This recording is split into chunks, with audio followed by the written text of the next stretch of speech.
And live from New Delhi, you're watching DD India News, India's voice to the world. I'm Lipakshi Kurana, coming up in the next hour. Several of Donald Trump's cabinet and administration picks targeted with bomb threats and swatting.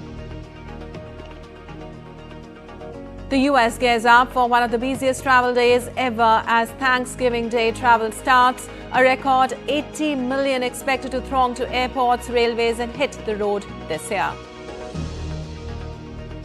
South Korea battles second day of heavy snow. Dozens of flights cancelled, ferry operations suspended and at least 4 people reported dead.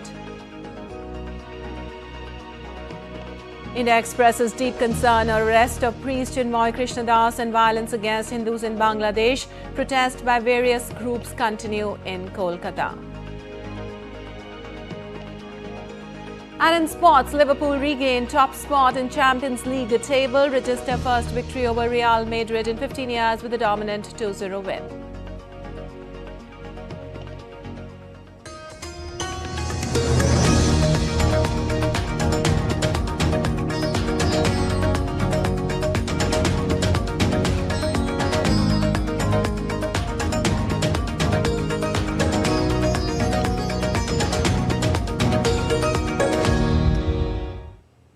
On to the top story this hour. President-elect Donald Trump's incoming cabinet members and other political appointees have been targeted with bomb threats. Spokesperson for the U.S. President-elect, Caroline Leavitt, said in a statement that the threats were made on Tuesday night and Wednesday morning, and law enforcement acted quickly to ensure the safety of those targeted. Ellis Stefanik, a U.S. representative from New York in Trump's pick to serve as U.S. ambassador to the United Nations, said in a statement on Wednesday that her family home had been the target of a bomb threat. Later on Wednesday, Lee Zeldin, a former U.S. representative from New York and Trump's choice to head the Environmental Protection Agency, said he and his family had been targeted. An FBI spokesperson said the Bureau is aware of numerous bomb threats and swatting incidents targeting incoming administration nominees and appointees and is working with its law enforcement partners. The White House said outgoing President Joe Biden has been briefed on the threats. Well, U.S. President-elect Donald Trump said Wednesday that Mexico's leader had agreed to stop migration during a conversation between the pair, effectively closing the border between their countries. Earlier, Mexican President Claudia Sheinbaum said she had an excellent conversation with Trump. Writing on social media, Sheinbaum said both sides addressed Mexico's strategy regarding the migration phenomena, and she shared that caravans are no longer reaching the northern border as they are being addressed within Mexico. The update from the Mexican president comes after Trump jolted trade relations with Mexico by saying earlier this week that he would impose a 25% tariff on all goods from the country unless Mexican authorities stopped migrants and drugs such as fentanyl from coming across the border. The move raised concerns over the potential impact on Mexico's economy, which relies on trade with the United States. And some updates on West Asia conflict now. Thousands of Lebanese displaced by the conflict between Israel and Hezbollah returned home on Wednesday as a ceasefire took hold, driving cars stacked with personal belongings and defying warnings from Lebanese and Israeli troops to stay away from some areas. The truce in Lebanon could give reprieve to the 1.2 million Lebanese displaced by the conflict and the tens of thousands of Israelis who fled their homes along the border. The Israeli army has meanwhile announced restrictions on Wednesday on people's movements in South Lebanon after dark. Israeli army spokesperson Daniel Hagari advised Lebanese civilians to stay away from the area where the Israeli forces are stationed. Residents of Lebanon, as you have seen throughout the war, we do what we say for your protection We ask you to stay away from the area where our forces are. The ceasefire agreement is phased, and we will let you know when it is safe to return to the area. While United Nations Secretary General Antonio Guterres termed the truce between Israel and Hezbollah the first ray of hope in the regional conflict after months of escalation. Talking to media in Portugal, the UN chief said it is essential that those who signed the ceasefire commitment respect it in full. He also reiterated his call for an immediate ceasefire in Gaza. I would say the first ray of hope regarding the peace I received amidst the darkness of the last few months. I received it in Portugal, and it was the agreement to ceasefire in relation to Lebanon, and a moment of great importance, especially for civilians. And at the same time, I can assure you that UNIFIL, the United Nations Peacekeeping Force, which has been in Lebanon, is currently prepared to make its contribution to verifying this ceasefire with full commitment. Well, a day after a ceasefire deal between Israel and Hezbollah was announced, the group has vowed to continue its resistance and support Palestinians, including the fighters. In the first statement by Hezbollah's Operations Center since the deal was announced, the group made no direct mention of the ceasefire deal. The deal brokered by the US and France ended the deadliest confrontation between Israel and Hezbollah in years. Israel is still fighting Hamas in the Gaza Strip. Well, Israel will appeal against the International Criminal Court's arrest warrants for Prime Minister Benjamin Netanyahu and former Defense Minister Yoav Gallant. Israel's Prime Minister's office in a statement said it had informed the ICC of its intention to appeal to the court along with a demand to delay implementation of the arrest warrants. The ICC issued arrest warrants last Thursday for Netanyahu, his former defense chief, and Hamas military leader Ibrahim al-Masri for alleged war crimes and crimes against humanity in the Gaza conflict. Also, the ICC spokesperson Fadil Abdullah meanwhile told journalists that if request for an appeal was submitted, it would be up to the judges to decide. The court's rules allow for the UN Security Council to adopt a resolution that would pause or defer an investigation or a prosecution for a year, with the possibility of renewing that annually.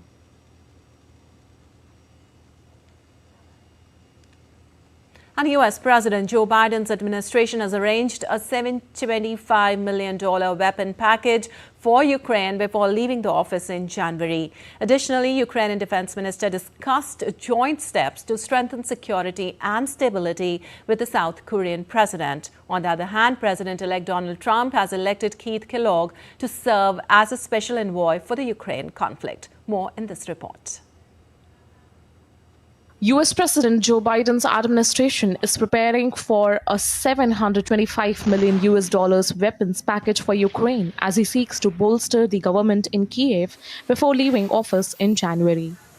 According to Reuters, which quoted official sources, Biden administration plans to provide a variety of anti-tank weapons from US stocks to blunt Russia's advancing troops, including landmines, drones, Stinger missiles, and ammunition for HIMARS.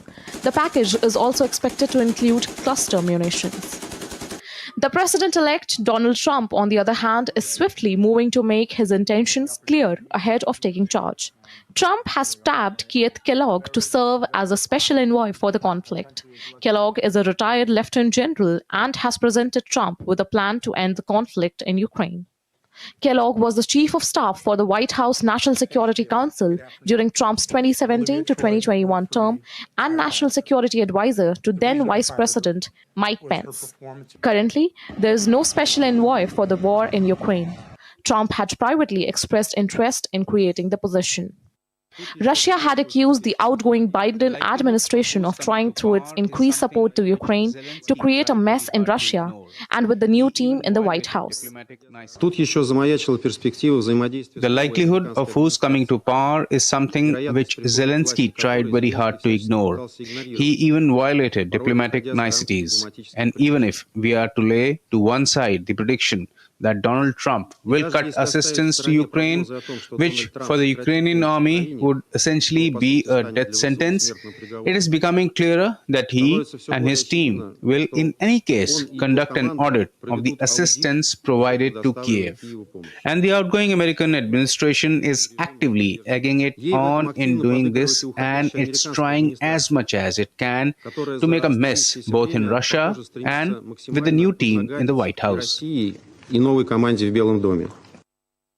Elsewhere, Ukrainian Defense Minister Rustem Umerov discussed joint steps to strengthen security and stability with South Korean President Yoon Suk-yeol in Seoul on Wednesday.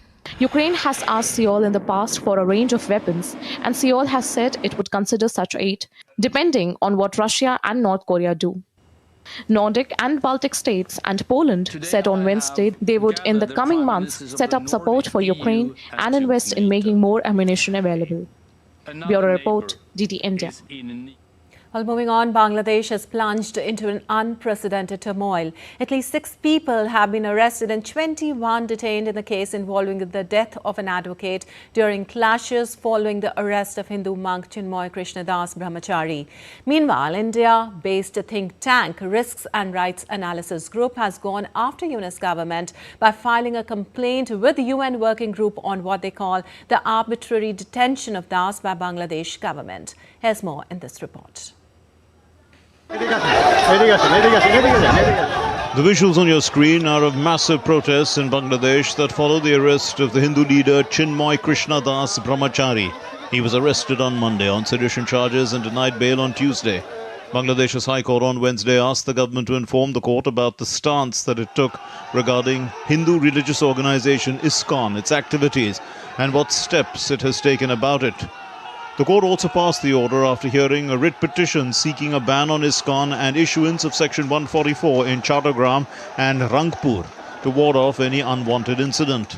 The court ordered Attorney General Asaduzzaman to apprise them of the government's stance over the issue by Thursday, reports United News of Bangladesh. The Chittagong police have arrested at least 6 people suspected to be involved in the death of the advocate Saiful Islam during clashes while police attempted to transport Sanatan Jagran Manch spokesperson Chinmoy Prabhu to jail. According to official sources, the police have detained another 21 persons for their alleged involvement in the vandalism and carrying out of attacks on the law enforcement members during the clash on Tuesday in Chittagong court premises. ISKCON Pundrik Dham's Chinmoy Krishnadas and Bangladesh Samilit Sanatan Jagran Jyoth have been advocating on behalf of the Hindu community across Bangladesh, raising 8-point demands for the safety and rights of minorities. Chinmoy Prabhu was arrested by the Dhaka police on Monday from Dhaka airport while he reached there to catch a flight for Chittagong.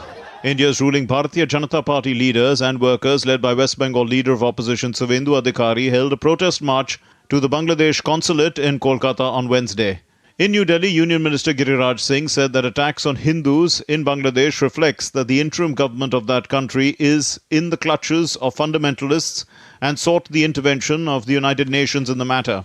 अब समय आ गया है कि अब संयुक्त राष्ट्र संघ को भी इस पर संज्ञान में लेना चाहिए. India's Ministry of External Affairs on Tuesday expressed deep concern over Chinmoy Krishnadas's arrest and denial of bail. New Delhi said that it's unfortunate that perpetrators of these incidents remain at large, while a religious leader is pressed with charges. Amid widespread violence and social unrest, the Rights and Risks Analysis Group on Wednesday filed a complaint with the UN Working Group against illegal and arbitrary detention of Chinmoy Krishnadas Brahmachari. The harassment of media personnel is also on the rise in Bangladesh. The Newspaper Owners Association of Bangladesh has expressed its serious concern over frequent attacks on the freedom of the media in the country. Committee to Protect Journalists, a US-based global media rights body, also called for a swift investigation into the threats of violence against leading dailies of Bangladesh, the Daily Star and Protham Alo, which were threatened in recent days. With Naval Singh Parmar in Dhaka, Bureau Report, DD India. And still to come in DD India News Hour. It's 4th Thursday of November and people gear up to celebrate Thanksgiving across the United States.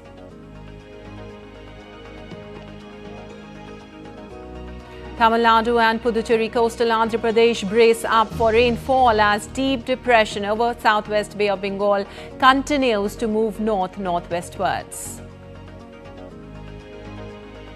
An cute golden tiger is the center of attraction at a zoo in Thailand. Stay with us for a quick glimpse of this cute baby tiger.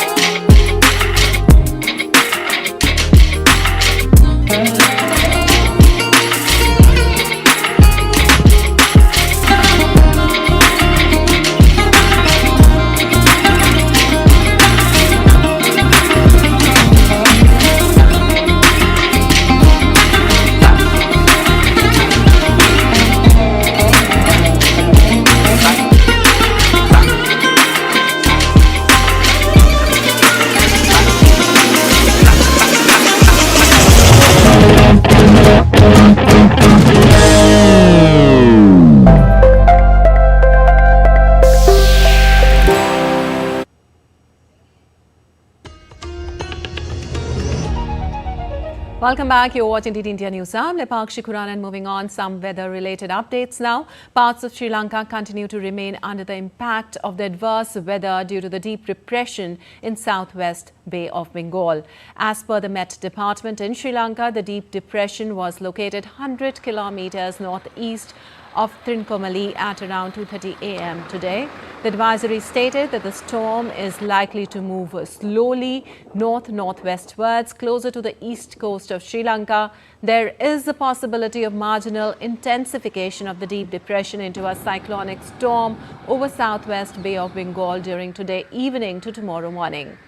Also, IMD had advised fishermen not to venture into southwest Bay of Bengal and along and off Sri Lanka and Tamil Nadu coast till 30th of November. Adjoining areas of west central Bay of Bengal and along and off South Andhra Pradesh coast during 28th to 30th November 2024. While fishermen out at sea advised to return to the coast immediately. While the deep depression is expected to reach India's North Tamil Nadu Puducherry coast, the Met Department said light to moderate rainfall at a few places accompanied with isolated thunderstorm and lightning very likely over coastal Tamil Nadu and Puducherry coastal Andhra Pradesh today, and heavy to very heavy rainfall at isolated places over coastal Andhra Pradesh and Yanam from today till Saturday. Meanwhile, Chief Minister M.K. Stalin chaired a high-level meeting to review the preparedness, deploying National Disaster Response Force and state teams to vulnerable districts, relief camps, medical teams and 24/7 emergency operation centers have been set up to tackle the situation. Fishermen have been advised to avoid the sea while Chennai faces traffic snarls and minor disruptions due to waterlogging. Whereas holiday has been declared for all school and colleges in Puducherry and Karaikal on Thursday due to heavy rains. And in Spain, Prime Minister Pedro Sanchez on Wednesday announced almost 2.3 billion euros in new aid for flood-stricken region and defended his government's handling of the deadly disaster last month. The disaster prompted widespread fury at elected leaders over their handling of the crisis, which mainly affected the eastern region of Valencia. Under Spain's decentralized state, regions are in charge of disaster management, but the events have triggered a blame game between Sanchez's leftist administration and the conservative regional government of Valencia. The central government has said the regional authorities took too long to convene an emergency coordination meeting on the storm and to send out a mass alert.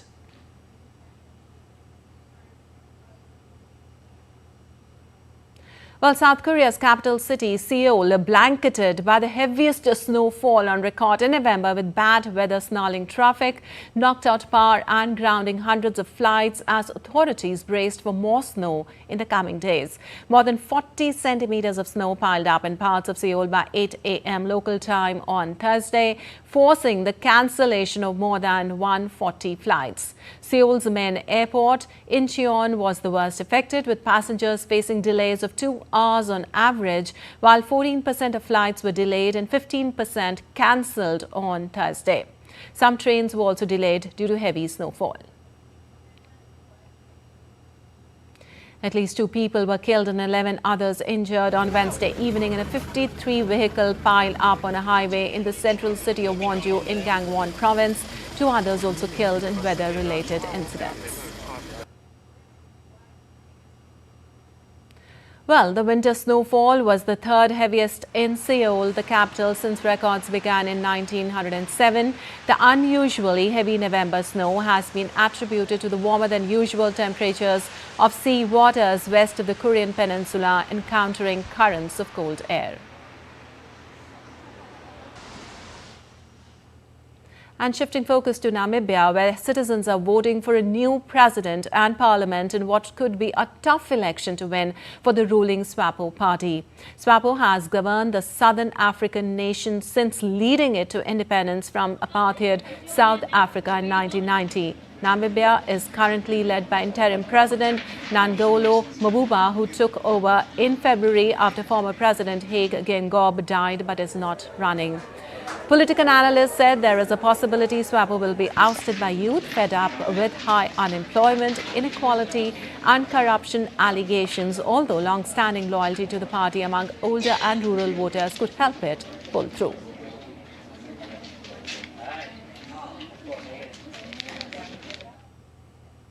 While Ireland is gearing up for its general election on the 29th of November, the campaign ended on Wednesday, after which Irish Prime Minister and Fine Gael leader Simon Harris said it is game on in the country's election. Parties have sought to lure voters with ambitious spending plans, banking on a continued boom in foreign multinational corporate tax revenues that could be threatened by the incoming US administration. As how voters respond to this appeal will shape the direction of Ireland's political landscape in the coming years.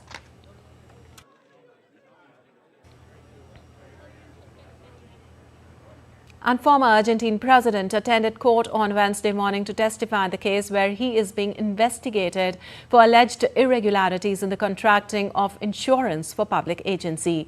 Alberto Fernandez is accused of fraudulent administration to the detriment of the state and negotiations incompatible with his role as an official linked to a decree he signed in 2021. In total, 39 people have been summoned by the judge during this round of hearings. After Fernandez's statement, the judge will have 10 days to rule on his judicial situation and decide to prosecute him, dismiss him, or ask the prosecutor to add new evidence to the file.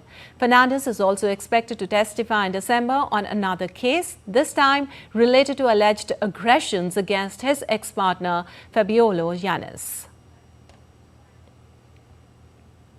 And British people on Wednesday launched a new investigation into a number of people linked to the late Egyptian billionaire Mohammed Al-Fayed, who has been accused of sexual abuse and rape and the role they played in facilitating the alleged offences.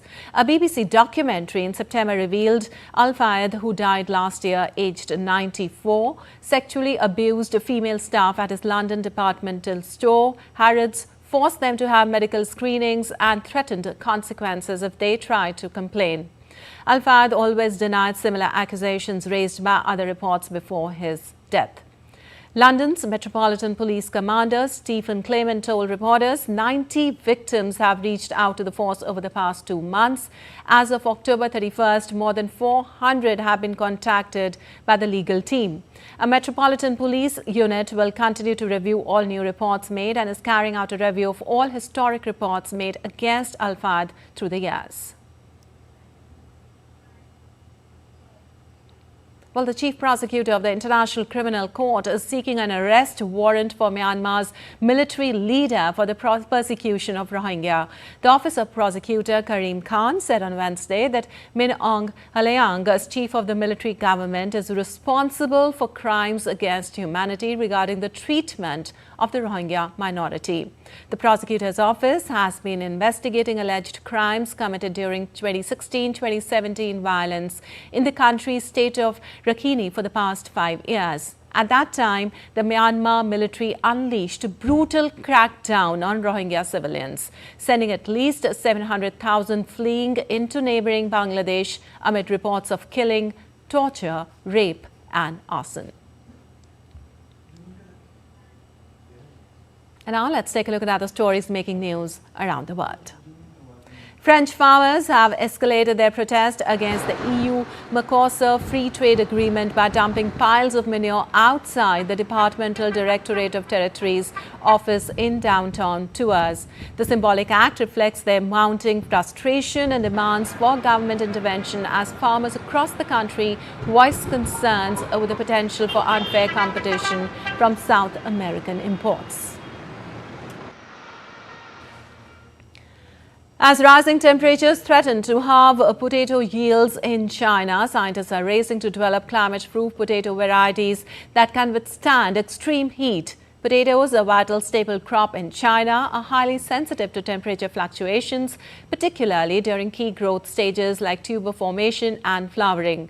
With climate change accelerating, the country is facing the risk of significant food insecurity unless adaptive measures are taken. In a heartwarming and emotional turn to events, elephant in Pakistan reunited with her sisters after 15 years after being relocated from Elephant Madhubala Zoo to Pakistan Safari Park. Madhubala and her sisters were originally captured from the wild when they were very young and due to the separation lived under very different conditions for many years. For years, advocates for animal welfare had called for the sisters to be reunited, recognizing the emotional toll that long-term separation had likely taken on them.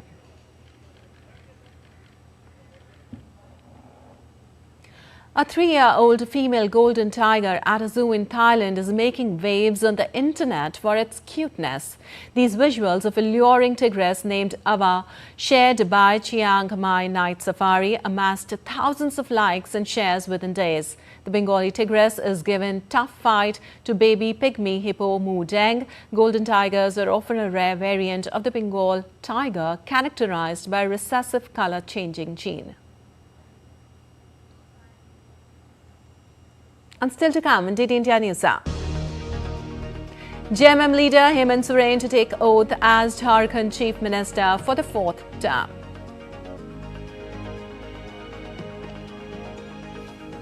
Three-day India-Singapore bilateral exercise Agni Warrior 2024 commences in Maharashtra from today, aiming to enhance professional military interactions.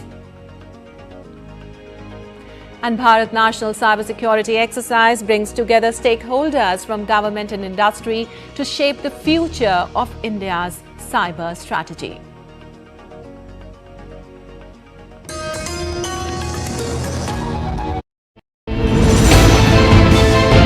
Geopolitics and trade deals. Economic challenges amid development. Hard work and the path to prosperity. It's the economy, always. Between walkers, money is what money does and says. Supply creates its own demand. Between the bulls pulls and bears tears. When supply chains globalization and India rises to the podium. We'll get you centered with the economic brief at 8 p.m. every Thursday on DD India.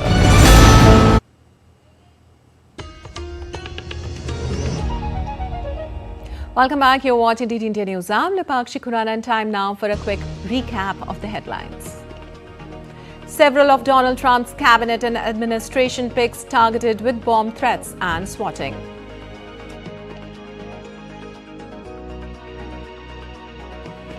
The US gears up for one of the busiest travel days ever as Thanksgiving Day travel starts. A record 80 million expected to throng to airports, railways and hit the road this year.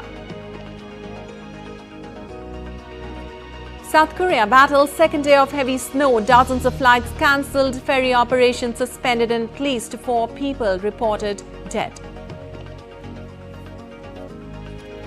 India expresses deep concern on arrest of priest Chinmoy Krishnadas and violence against Hindus in Bangladesh. Protests by various groups continue in Kolkata. And in sports, Liverpool regain top spot in the Champions League table, register first victory over Real Madrid in 15 years with a dominant 2-0 win.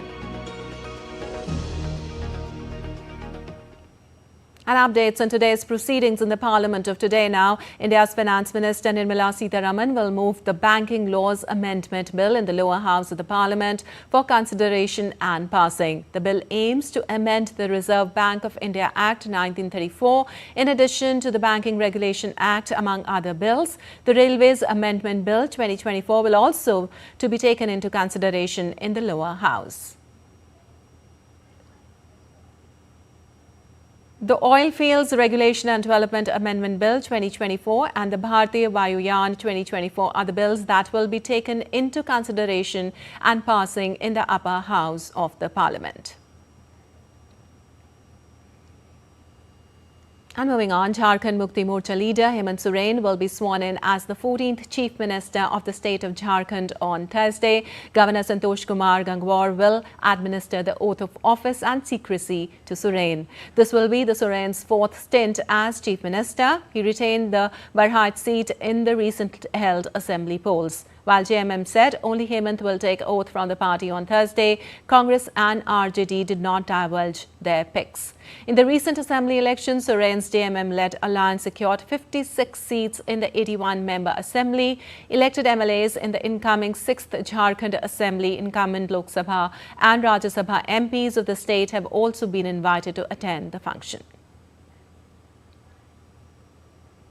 And the India-Singapore bilateral military exercise Agni Warrior 2024 begins today in Maharashtra. The primary objective of the three-day exercise is to enhance professional military interactions between the artillery units of both sides by sharing best practices.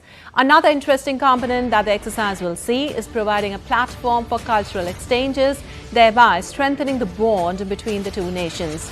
With 2025 set to mark 60 years of diplomatic relations between India and Singapore, both ministers had agreed to further step up defense cooperation and achieve new milestones. They also consented to extend the bilateral agreement of the Joint Military Training Army for an additional 5 years.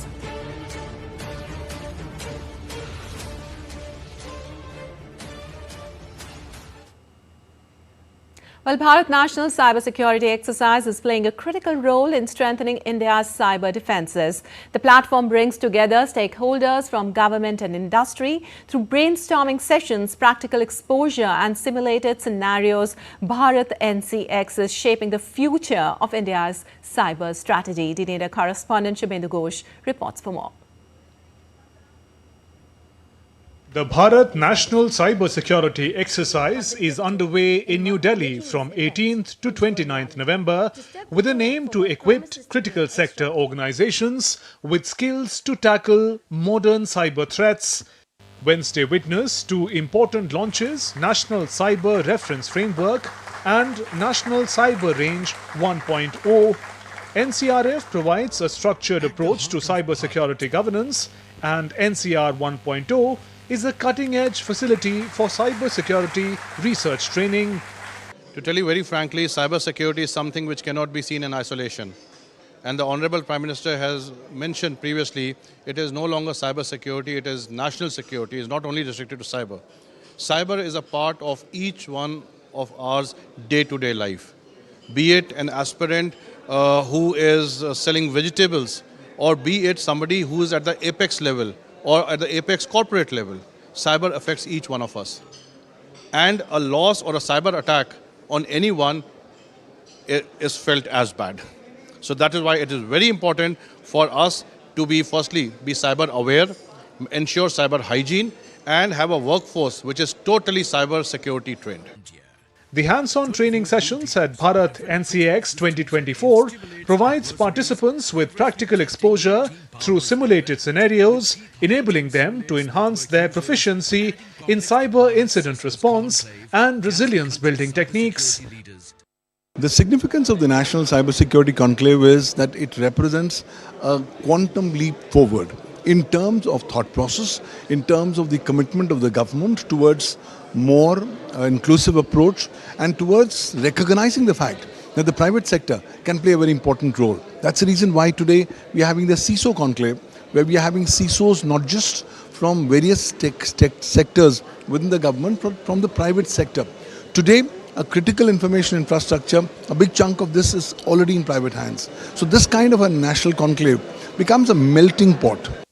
Meanwhile, Bharat Cybersecurity Startup Exhibition at the venue showcased innovative solutions from India's leading innovators. Bharat NCX 2024 is organized by National Security Council Secretariat in collaboration with Rashtriya Raksha University.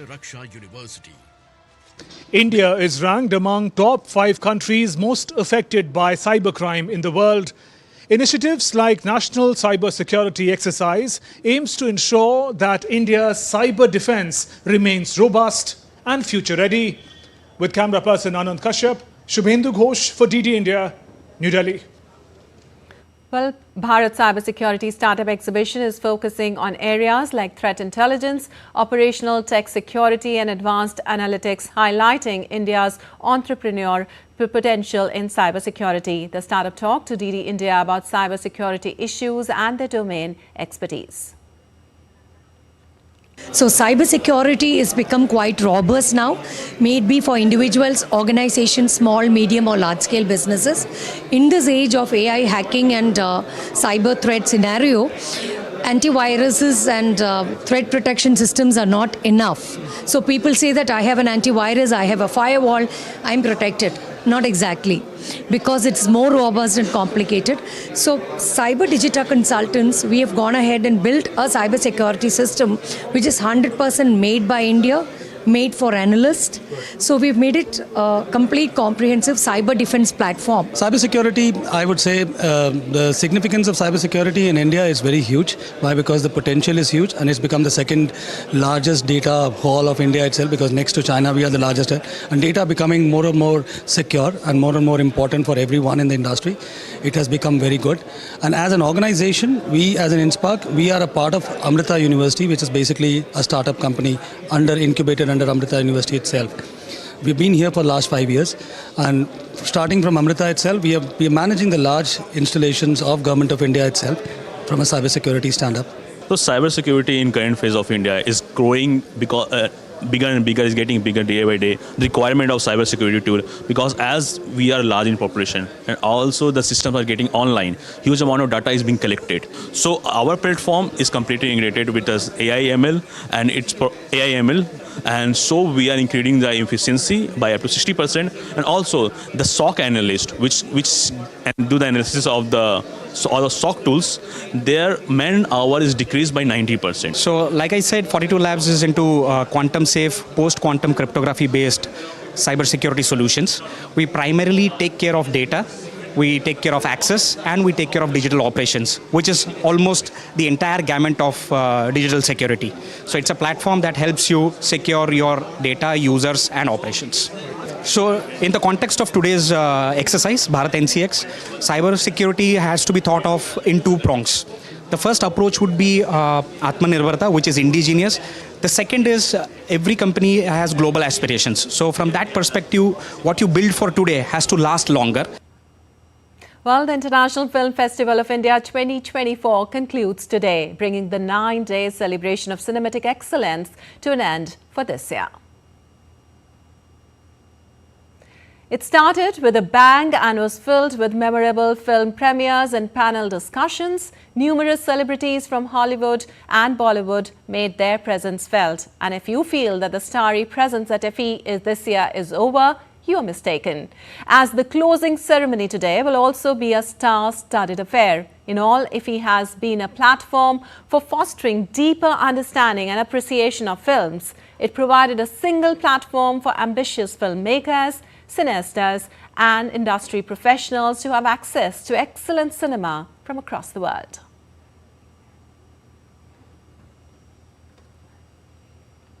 Well, Article 370 is premiering at IFFI underway in the coastal Indian state of Goa, and on the sidelines of the global premiere, Yami Gautam Dhar had an exclusive interaction with DD India's Deepika Mehto and talked about Kashmir, its growing popularity and more. Take a listen.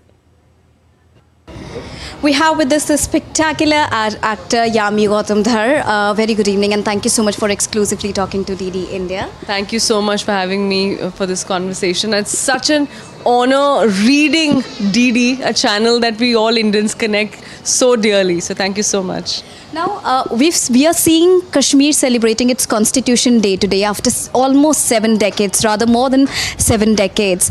You leading the pack with Article 370 through this very strong audiovisual medium, which is cinema. I look at it with a lot of humility, with a lot of gratitude for our audience in my heart. If the film is a success, it's success because of them. They made it a success story. To be associated with it and for a film to do well, it's a huge encouragement as an artist that, you know, should go by your script, go by your gut, and make a good film, and the audience will always give it all the love. Having shot for Article 370, having studied about Kashmir, where do you see Kashmir as today? We shot in Kashmir for the film, and having felt what we were shooting right there live was a different feeling altogether. To see the Indian flag being hosted in its full glory, that was a huge moment of pride. Tourism was thronging. So there was traffic. I said, why there is traffic? I said, because there are so many tourist buses, and it just feels so good to see people happy there. Now, one quick last question. You would have heard about Prasar Bharati's own OTT platform, which is Waves. There's always surprises which can spring from anywhere, and OTT has been one of the biggest ones where and as an artist, I'm trying my best to balance both. I have releases, I have successful releases in theaters and on OTT. They both matter a lot to me. For me, they both are audiences. It's getting globalized. I think that's a massive achievement, and the thought of the world becoming a global image, we're literally seeing it with our own eyes. So it's a big change. So there you heard Yami Gautam talking about the changing landscape there in Kashmir and technology with the arrival of OTT. With camera person Ajit, this is Deepika reporting for DD India from Goa. And now let's take a look at other stories making news today. A toxic gas mixed with HCl leaked in the Anakapalli district of the South Indian state of Andhra Pradesh on Tuesday afternoon. One worker died while receiving treatment for inhaling the toxic gas, and 9 others are undergoing treatment. Meanwhile, Anakapalli district collector Vijaya Krishnan visited the injured people at the hospital to take cognizance of the situation.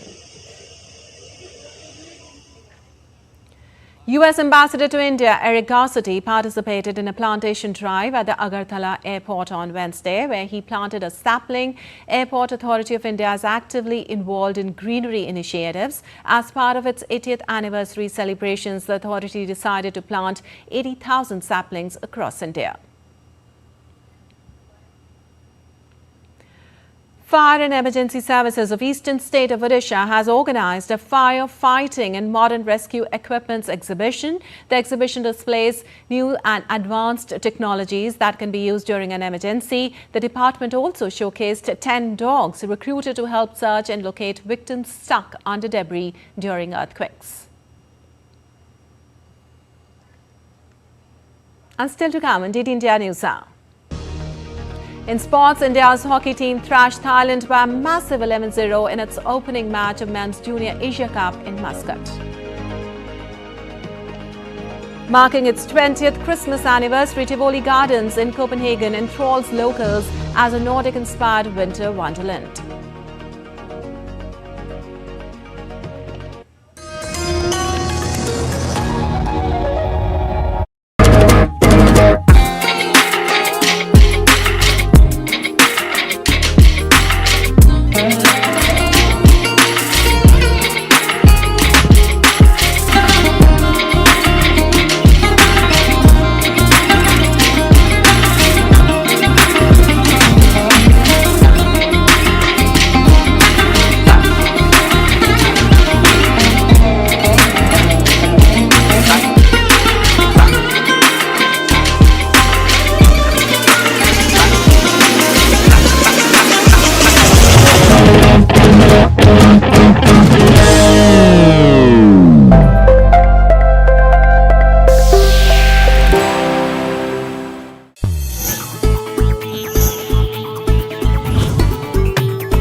Jaipur.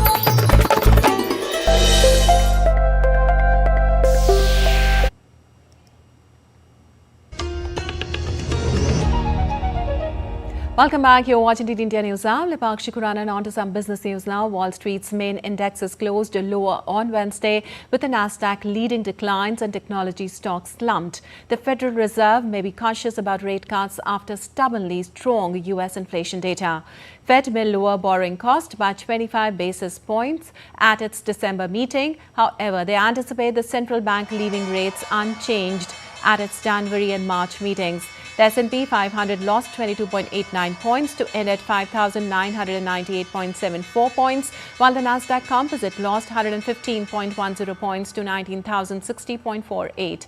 The Dow Jones Industrial Average fell 138.25 points. And Asian shares were subdued on Thursday, with the U.S. Thanksgiving holiday likely to keep trading thin for the rest of the week. Traders remained hesitant in placing major bets. MSCI's broadest index of Asia-Pacific shares outside Japan was 0.07% lower, but Japan's Nikkei up by 0.46%. Sentiment remained frail as investors pondered the possibility of a tariff war sparked by U.S. President-elect Donald Trump's policies. In a surprise move, South Korea's central bank cut benchmark interest rates for a second consecutive meeting on Thursday. The yen was 0.3% lower at 151.615 per dollar, but remained close to the one-month high it touched in the previous session. The euro was steady after rising 0.7% in the previous session as investors pulled back on rate cut bets. In commodities, Brent crude futures were little changed at $72.8 a barrel. U.S. West Texas Intermediate crude was steady at $68.7. And the Asian Development Bank Board of Governors has unanimously elected Masato Kanda as ADB's 11th president. 59-year-old Kanda currently serves as special advisor to Japan's Prime Minister and Minister of Finance. He will assume office on 24th of February 2025, succeeding Masatsugo Asakawa. Kanda will complete the unexpired term of President Asakawa, which ends on 23rd November 2026. Kanda's extensive experience in international finance and proven leadership in multilateral settings will serve ADB well in navigating complex global economic challenges and fostering international cooperation. Well, you're watching DD India News. Our time now for some sports news. Liverpool regained top spot in the Champions League table and registered a first victory over Real Madrid in the 15 years with a dominant 2-0 win courtesy of goals from Alexis Mac Allister and Cody Gakpo. It was a miserable night for the Spaniards, who now 24th in the 36-team competition. Kylian Mbappe was well shackled and also missed a penalty that would have drawn Real level against the run of play in the second half. The result continued boss Arne Slot's scintillating start to Liverpool, who, as well as their 100% Champions League record, also sit top of the Premier League by 8 points. Liverpool had not beaten Real Madrid since 2009, failing to win any of the previous 8 matches, including 2 painful Champions League final defeats. And India's hockey team thrashed Thailand by massive 11-0 in its opening match of Men's Junior Asia Cup in Muscat on Wednesday. Arajit Singh, Saurabh Anand and Gurjot Singh scored a brace, while Arshdeep Singh, Sharda Nand Tiwari, Dilraj Singh, Rohit and Mukesh Topo scored 1 goal each to secure comprehensive victory. While India maintained control over the ball from the start and quickly found the back of the net, they dominated the proceedings throughout the match, frequently foraying into the shooting circle to score a flurry of goals. India will face Japan in their second match on Friday. And India's G. Gukesh made a strong comeback in the third game of Fayed World Chess Championship in Singapore on Wednesday. Gukesh handed defending champion Ding Liren his first defeat in the championship after 37 moves. The world's youngest challenger has drawn level with Liren on 1.5 points each. Liren had won the first game, while second ended in a draw. The fourth round will start on Friday after a rest day. The championship consists of 14 games. The first player to score 7.5 points will be crowned the world champion. If the match ends in a tie after 14 games, a tiebreaker will be held on the following day to determine the winner. And India's pace spearhead Jasprit Bumrah's superb efforts against Australia in the Perth Test helped him regain top position in the latest ICC Men's Test bowler rankings on Wednesday. Bumrah took 8 wickets during India's impressive win in the series opener to claim Player of the Match award. He climbed 2 spots to move ahead of South Africa quick Kagiso Rabada and Australian seamer Josh Hazlewood. Indian batter Yashasvi Jaiswal has moved to second position in ICC Men's Test batter rankings following magnificent century against Australia in the Perth Test. Jaiswal smashed 161 to help swing the match in India's favour. England's Joe Root still holds a healthy lead to remain at the top of the rankings. Well, it is that time of the year. Planes, trains and automobiles are all running in top gear as millions of Americans embark on their journeys home for Thanksgiving. Customs of the day include Thanksgiving Day parades, especially the Macy's Thanksgiving Parade, donating essentials to those in need, and the presidential turkey pardons. We have more in this report. Take a look. Thanksgiving is a day dedicated to giving thanks for the blessings and harvests of the past year. Holiday travel is in full swing across the US as millions boarded flights, piled into cars, or caught trains to reach home before Thanksgiving, making it the busiest travel season in the country. It's been really smooth, actually. Traffic was wonderful. We got here on perfect time. The airport's been relatively fast, and it even looks like security is pretty moving quickly. So we're actually really happy with how travel is going today. About 2.7 million passengers were screened at airport security checkpoints Tuesday, the highest ever before Thanksgiving and beating last year's record.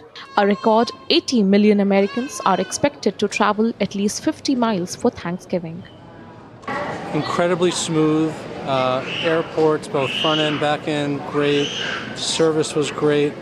Honestly, I was surprised. I thought it would be, really crowded, long delays, but thank God it was all very smooth and seamless. Thanksgiving is a sort of a family reunion. It's just important, I really feel like. Thanksgiving is such a beautiful holiday, and so many people, have the privilege of being able to celebrate it with their friends and family and have a great meal on the table. What a lot of people don't say is that when you are giving, you get so much more back. It's almost a selfish act to try to help people because it really is a wonderful thing to be around those that care about human beings. But not everyone can travel back. Some can't be home due to work exigencies, and some just can't find a way back home, like the astronauts at the International Space Station. Greetings from the International Space Station. Our crew up here just wanted to say Happy Thanksgiving to all our friends and family who are down on Earth and everyone who is supporting us. Thanksgiving is typically a holiday where family and friends get together. Sometimes that can't happen to physically be around each other, but today's age, you can virtually tie in to your family and friends. And one of those big traditions is having a Thanksgiving meal together. And so we're going to celebrate that tradition up here. Another highlight of the day is the tradition that draws spectators from around the world, the annual Macy's Thanksgiving Day Parade in New York. Dozens of giant balloons and iconic floats with stunning performances are a part of the magic of every New Year's Eve, and this year marks the parade's 98th year. This year's parade will feature 17 giant character balloons, 15 novelty and heritage inflatables, 11 marching bands, 700 clowns, and 10 performance groups. Bureau Report, DD India. Well, Tivoli Gardens, a popular amusement park in Copenhagen, has transformed into a festive Nordic-inspired winter wonderland to celebrate its 20th Christmas anniversary with thousands of twinkling lights.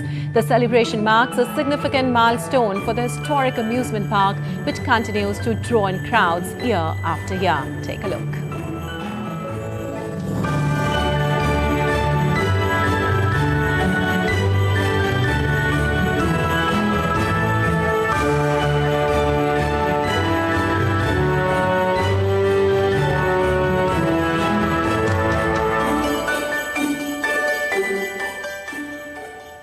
right, that's all for this edition of DD India News App. But let us know your thoughts on the news of the day. For those on the go, you can get all the latest news and updates from India and across the world in the DD India mobile app. The app is available on both Android and iOS platforms. Scan the QR code on the screen to download now. Well, we'll be back with more news as it breaks here on DD India. I'm Nipakshi Khurana from all of us here in Delhi. Thanks for watching DD India News App.